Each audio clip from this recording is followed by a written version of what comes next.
Snoozecast, the podcast designed to help you fall asleep. Find us on snoozecast.com and follow us on social media and wherever you listen to podcasts. If you enjoy our show, please write us a review on the podcasts app. Also, share it with a friend. This episode is brought to you by our Patreon supporters and by Sea Glass. Tonight, we'll read the opening to Moonfleet, an 1898 novel written by English writer J. Mead Faulkner. The plot is an adventure tale of smuggling, treasure, and shipwreck set in 18th century England. Faulkner is best known for writing this book. A feature of the narrative is a continuing reference to the board game of backgammon, which is played by the patrons of the Why Not Inn on an antique board which bears a Latin inscription that translates to, "As in life, so in a game of hazard, skill will make something of the worst of throws."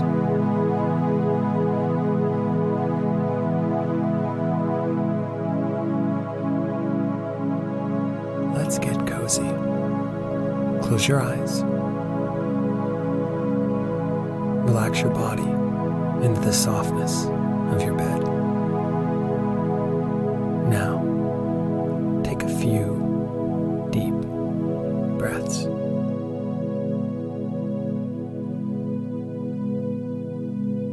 Chapter 1. In Moonfleet Village. So sleeps the pride of former days. The village of Moonfleet lies half a mile from the sea on the right or west bank of the Fleet Stream. This rivulet, which is so narrow as it passes the houses that I have known a good jumper clear it without a pole, broadens out into salt marshes below the village, and loses itself at last in a lake of brackish water. The lake is good for nothing except seafowl, herons, and oysters, and forms such a place as they call in the Indies a lagoon, being shut off from the open channel by a monstrous great beach or dike of pebbles, of which I shall speak more hereafter. When I was a child, I thought that this place was called Moonfleet because on a still night, whether in summer or in winter frosts, the moon shone very brightly on the lagoon, but learned afterwards that 'twas but short for Moonfleet, from the Mahoons, a great family who were once lords of all these parts. My name is John Trenchard, and I was 15 years of age when this story begins.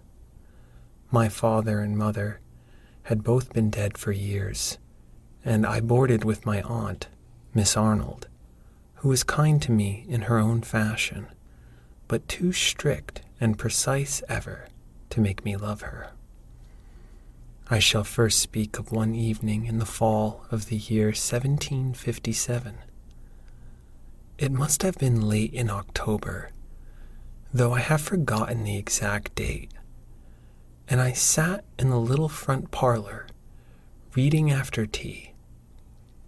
My aunt had a few books, a Bible, a Common Prayer, and some volumes of sermons are all that I can recollect now.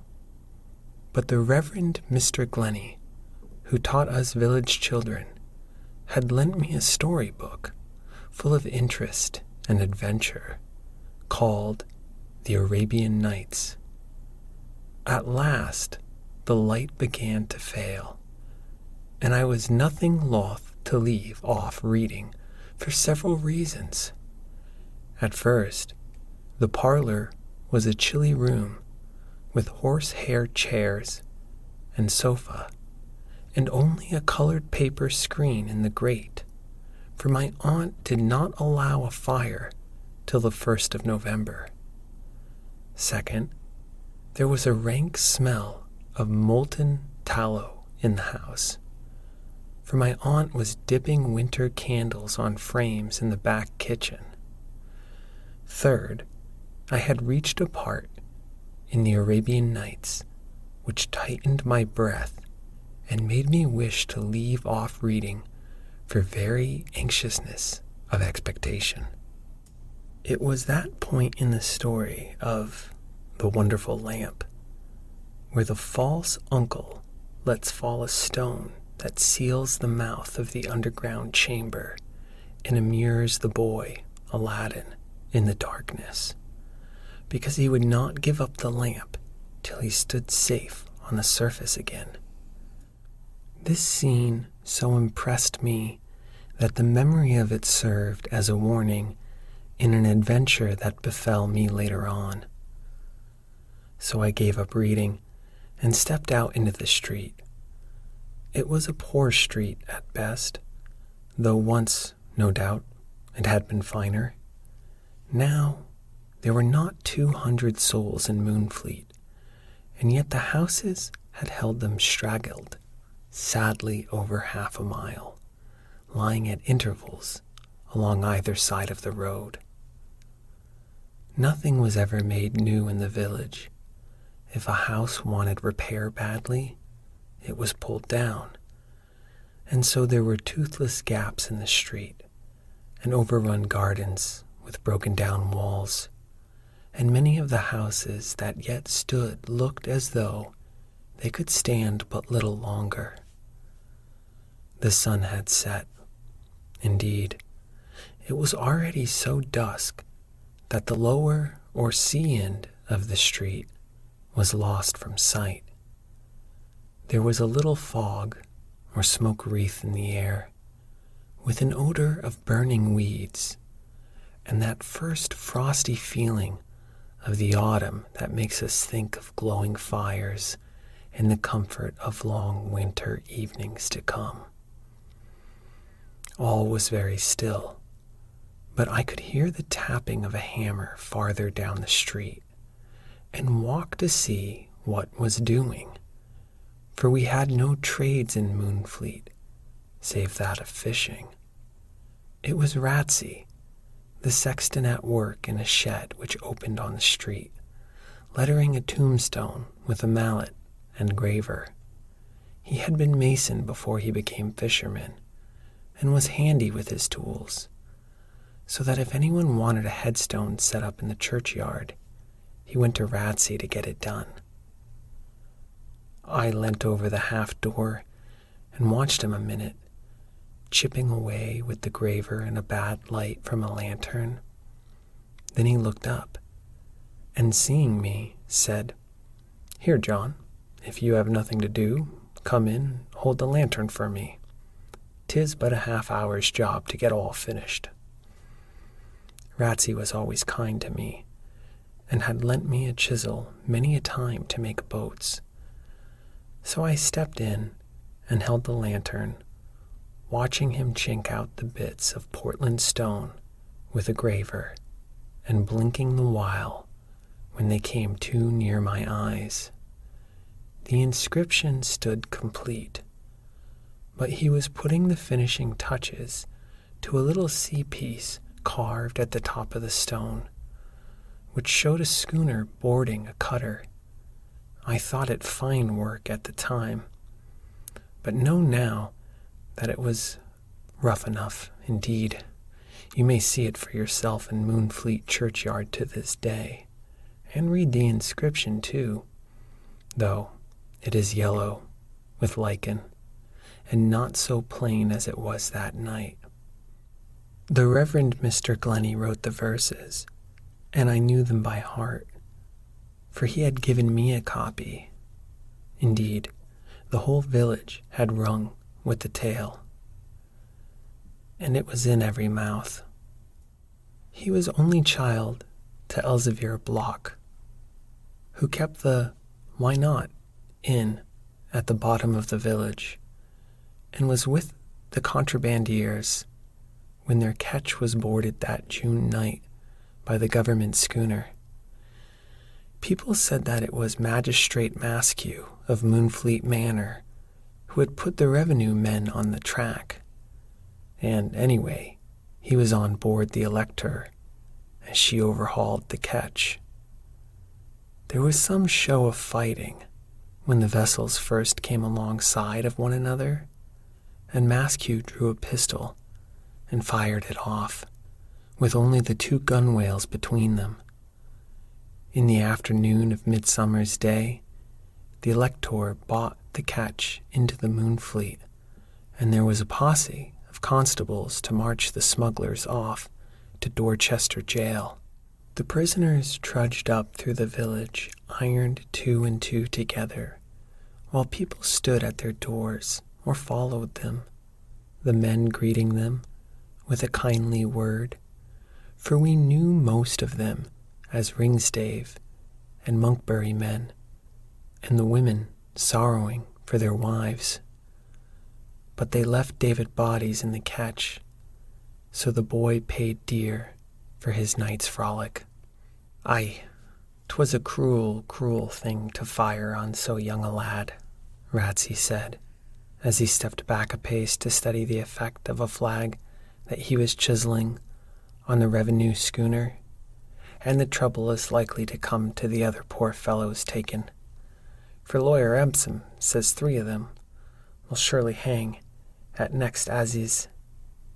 I recollect, he went on, 30 years ago, when there was a bit of a scuffle between the Royal Sophie and the Marnhull, they hanged 4 of the contrabandiers, and my old father caught his death of cold, what with going to see those poor chaps turned off at Dorchester, and standing up to his knees in the River Frome to get a sight of them, for all the countryside was there, and such a press there was no place on land. There, that's enough, he said, turning again to the gravestone. On Monday, I'll line the ports in black and get a brush of red to pick out the flag. And now, my son, you've helped me with the lantern, so come down to the Why Not, and there I'll have a word with Elzevir, who sadly needs the talk of kindly friends to cheer him, and we'll find you a glass of Hollands to keep out autumn chills. I was but a lad, and thought it a vast honor to be asked to the Why Not, for did not such an invitation raise me at once to the dignity of manhood? Ah, the sweet boyhood! How eager are we as boys to be quit of thee! With what regret do we look back on thee before our man's race is halfway run! Yet was not my pleasure without alloy, for I feared even to think of what Aunt Jane would say if she knew that I had been at the Why Not. And beside that, I stood in awe of grim old Elzevir Block, grimmer and sadder 1,000 times since David's death. The Why Not was not the real name of the inn. It was properly the Mahoon Arms. The Mahoons had once owned, as I have said, the whole of the village, but their fortunes fell, and with them fell the fortunes of Moonfleet. The ruins of their mansion showed gray on the hillside above the village. Their almshouses stood halfway down the street, with the quadrangle deserted and overgrown. The Mahoon image and superscription was on everything from the church to the inn, and everything that bore it was stamped also with the superscription of decay. And here it is necessary that I say a few words as to this family badge, for, as you will see, I was to bear it all my life, and shall carry its impress with me to the grave. The Mahoon shield was plain white or silver, and bore nothing upon it except a great black Y. I call it a Y, though the Reverend Mr. Glennie once explained to me that it was not a Y at all, but what heralds call a crossball. Crossball, or no crossball, it looked for all the world like a black Y, with a broad arm ending in each of the top corners of the shield, and the tail coming down into the bottom. You might see the cognizance carved on the manor, and on the stonework and woodwork of the church, and on a score of houses in the village, and it hung on the signboard over the door of the inn. Everyone knew the Mahoon Y for miles around, and a former landlord, having called the inn the Why Not in jest, the name had stuck to it ever since. More than once on winter evenings, when men were drinking in the Why Not, I had stood outside and listened to them singing Ducky Stones, or Kegs Bobbing 1, 2, 3, or some of the other tunes that sailors sing in the West. Such songs had neither beginning nor ending, and very little sense to catch hold of it in the middle. One man would crone the air, and the others would crone a solemn chorus. But there was little hard drinking, for Elzevir Block never got drunk himself, and did not like his guests to get drunk either. On singing nights, the room grew hot, and the steam stood so thick on the glass inside that one could not see in. But at other times, when there was no company, I have peeped through the red curtains and watched Elzevir Block and Ratsey playing backgammon at the trestle table by the fire. It was on the trestle table that Block had afterwards laid out his son, and some said they had looked through the window at night and seen the father trying to wash the matting out of the boy's yellow hair, and heard him groaning and taking the clay as if it could understand. Anyhow, there had been little drinking in the inn since that time, for Block grew more and more silent and morose.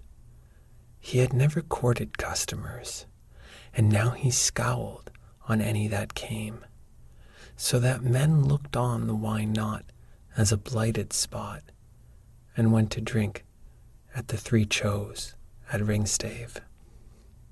My heart was in my mouth when Ratsey lifted the latch and led me into the inn parlor.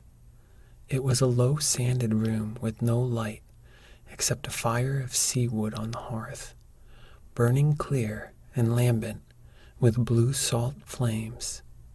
There were tables at each end of the room, and wooden seated chairs around the walls, and at the trestle table by the chimney sat Elzevir Block, smoking a long pipe and looking at the fire.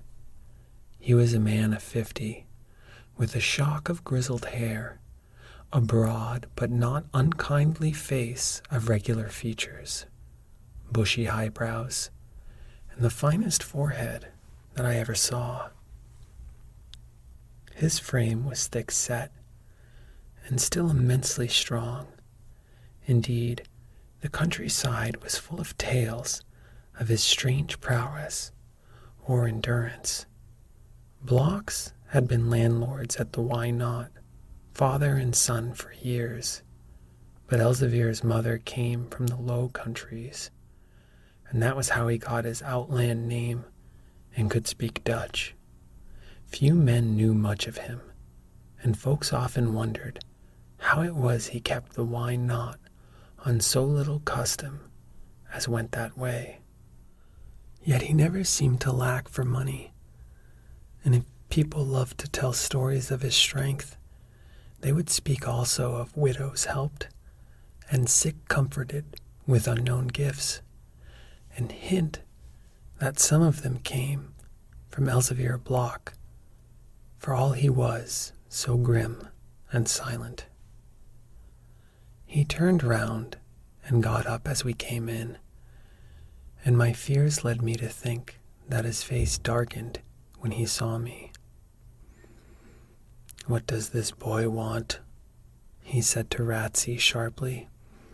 "He wants the same as I want, and that's a glass of Ararat milk to keep out autumn chills," the sexton answered, drawing another chair up to the trestle table. "Cow's milk is best for children such as he," was Elzevir's answer, as he took 2 shining brass candlesticks from the mantel-board, set them on the table, and lit the candles with a burning chip from the hearth. "John is no child. He is the same age as David, and comes from helping me to finish David's headstone. 'Tis finished now, barring the paint upon the ships. And please, God, by Monday night we will have it set fair and square in the churchyard, and then the poor lad may rest in peace, knowing he has above him Master Ratsey's best handiwork, and the parson's verses to set forth how shamefully he came to his end." I thought that Elzevir softened a little as Ratsey spoke of his son, and he said, "Aye, David rests in peace. 'Tis they that brought him to his end that shall not rest in peace when their time comes.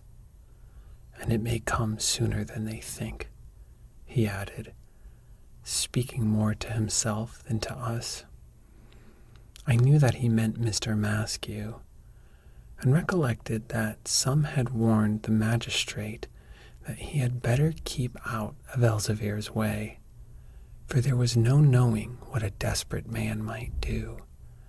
And yet the two had met since in the village street, and nothing worse came of it than a scowling look from Block. "Tush, man," broke in the sexton, "it was the foulest deed ever man did. But let not thy mind brood on it, nor think how thou mayest get thyself avenged. Leave that to Providence, for he whose wisdom lets such things be done will surely see they meet their due reward. Vengeance is mine, I will repay, saith the Lord." And he took his hat off and hung it on a peg. Block did not answer, but set 3 glasses on the table, and then took out from a cupboard a little round, long-necked bottle, from which he poured out a glass for Ratsey and himself. Then he half filled the 3rd, and pushed it along the table to me, saying, "There, take it, lad, if thou wilt. 'Twill do thee no good, but may do thee no harm." Ratsey raised his glass almost before it was filled. He sniffed the liquor and smacked his lips. "Oh, rare milk," he said. "It is sweet and strong, and sets the heart at ease. And now get the backgammon board, John, and set it for us on the table." So they fell to the game, and I took a sly sip at the liquor, but nearly choked myself, not being used to strong waters, and finding it heady and burning in the throat. Neither man spoke, and there was no sound except the constant rattle of the dice and the rubbing of the pieces being moved across the board. Now and then one of the players stopped to light his pipe, and at the end of a game they scored their totals on the table with a bit of chalk. So I watched them for an hour, knowing the game myself and being interested at seeing Elzevir's backgammon board, which I had heard talked of before. It had formed part of the furniture of the Why Not for generations of landlords, and served perhaps to pass time for cavaliers of the civil wars. All was of oak, black and polished, board, dice boxes, and men, but round the edge ran a Latin inscription inlaid in light wood, which I read on that first evening, but did not understand till Mr. Glennie translated it to me. I had cause to remember it afterwards, so I shall set down here in Latin for those who know that tongue. Ita invita ut in luci alle pessima jactura arte corgenda est, and in English, as Mr. Glennie translated it, as in life, so in a game of hazard, skill will make something of the worst of throws. At last Elzevir looked up and spoke to me, not unkindly. "Lad, it is time for you to go home. Men say that Blackbeard walks on the first nights of winter, and some have met him face to face betwixt this house and yours. I saw he wanted to be rid of me, so bade them both good night, and was off home, running all the way thither, though not from any fear of Blackbeard, for Ratsey had often told me that there was no chance of meeting him unless one passed the churchyard by night. Blackbeard was one of the Mahoons who had died a century back, and was buried in the vault under the church, with others of his family, but could not rest there, whether, as some said, because he was always looking for lost treasure, or, as others, because of his exceeding wickedness in life. If this last were the true reason, he must have been bad indeed, for Mahoons have died before, and since his day, wicked enough to bear anyone company in their vault or elsewhere. Men would have it that on dark winter nights, Blackbeard might be seen with an old-fashioned lanthorn digging for treasure in the graveyard, and those who professed to know said he was the tallest of men, with full black beard, coppery face, and evil eyes, that any who once met their gaze must die within a year. However, that might be. There were few in Moonfleet who would not rather walk 10 miles round than go near the churchyard after dark, and once when Cracky Jones, a poor body, was found there one summer morning, lying dead on the grass, he was thought that he had met Blackbeard in the night. Mr. Glennie, who knew more about such things than anyone else, told me that Blackbeard was none other than a certain Colonel John Mahoon, deceased about 100 years ago. He would have it that Colonel Mahoon, in the dreadful wars against King Charles I, had deserted the allegiance of his house and supported the cause of the rebels. So being made governor of Carisbrooke Castle for the Parliament, he became there the king's jailer, but was false to his trust, for the king, carrying constantly hidden about his person a great diamond, which had once been given to him by the King of France, his brother.